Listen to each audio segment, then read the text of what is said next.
नमस्ते। आज मैं आपको जो जानकारी देना चाह रही हूँ, दरअसल बहुत ख़ास सी जानकारी है, क्योंकि अभी तक हमने भारत में परमवीर चक्र सुना था और कोई चक्र हमने कई तरह के चक्र सुने थे। लेकिन मैं आपको बताऊँ आईएमसीटीएफ आईएमसीटीएफ ने एक नया अभियान शुरू किया। किसका अभियान शुरू किया? देश में बौद्धिक और वैचारिक परिवर्तन का। किसके लिए? भारत को भारत बनाने के लिए। अभियान क्या है? परमवीर वंदन का। यानी कि एक नई तरह का ऐसा कार्यक्रम जिसमें युवाओं की भागीदारी हो, जिसमें युवाओं को प्रेरित करने के लिए हमारे सीनियर लोग आए जिन्होंने इस देश को समझा है, जिन्होंने इस देश के लिए समर्पित होकर कार्य किया है। और मैं तो क्योंकि हंसराज कॉलेज में हूँ, हमेशा हंसराज कॉलेज की बात करती हूँ, क्योंकि इस कार्यक्रम में कि मैं हंसराज कॉलेज में ही साक्षी बनी। हमारे यहाँ आईएमसीटीएफ के द्वारा जब हंसराज कॉलेज में परमवीर वंदन कार्यक्रम आयोजित किया गया, जिसके लिए मैं बार-बार विष्णु जी का धन्यवाद करती हूँ, क्योंकि विष्णु जी ने ही इस कार्यक्रम की सारी रूपरेखा बताई थी।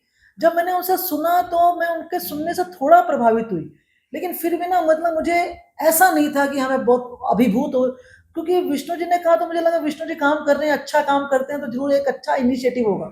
लेकिन सचमुच जब मैंने इस कार्यक्रम को हंसराज कॉलेज में देखा और इस कार्यक्रम में योगेंद्र यादव जी आए, इस कार्यक्रम में गुणवंत सिंह कोठारी जी आए, मतलब मैं आपको बताऊं सच क्या था कि इस कार्यक्रम के साथ ही एक कवि सम्मेलन भी रखा हुआ था।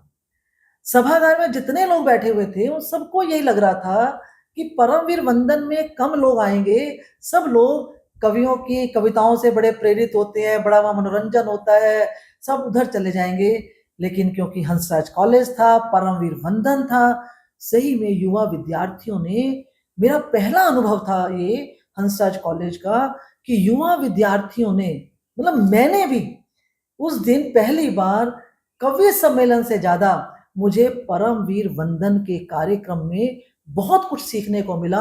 और मुझे यकीन हो गया कि ये जो युवा डिजिटल युग के युवा हैं, जो युवा जो है एआई की दुनिया के युवा हैं, जिन युवाओं से अक्सर सबको बड़ी शिकायत रहती है, लेकिन मेरा मानना है ये युवा जो है, ये यूथ जो है, ये जेन जी जो है, ये बहुत इंटेलिजेंट है, इसको सही दिशा देने की आवश्यकता है। और उस दिन मुझे लगा कि परमवीर वंदन जैसे ही कार्यक्रमों के माध्यम से हम युवाओं में राष्ट्र प्रेम, देश प्रेम, हम इनकी इस भावना से इनको जोड़ सकते हैं, केवल जोड़ ही नहीं सकते, इनके मन में एक जैसे कहना चाहिए ना, उसके लिए पूरा समर्पण, और किसी तरह का उसके लिए हमें इन पे जोर जबरदस्ती करने की आवश्यकता नहीं है। योगेंद्र यादव जी को सुना, गुणवंत सिंह कोठारी जी को सुना, तो बच्चे इतने प्रभावित हुए, उन्होंने प्रश्न जिस तरह से अपनी जिज्ञासाओं का समाधान किया, मुझे लगा कि वास्तव में 2047 का विकसित भारत आईएमसीटीएफ के इस इनिशिएटिव परमवीर वंदन से बहुत जल्दी बन जाएगा। विष्णु जी, आपको बहुत बहुत बधाई, बहुत बहुत धन्यवाद, सादर नमस्ते।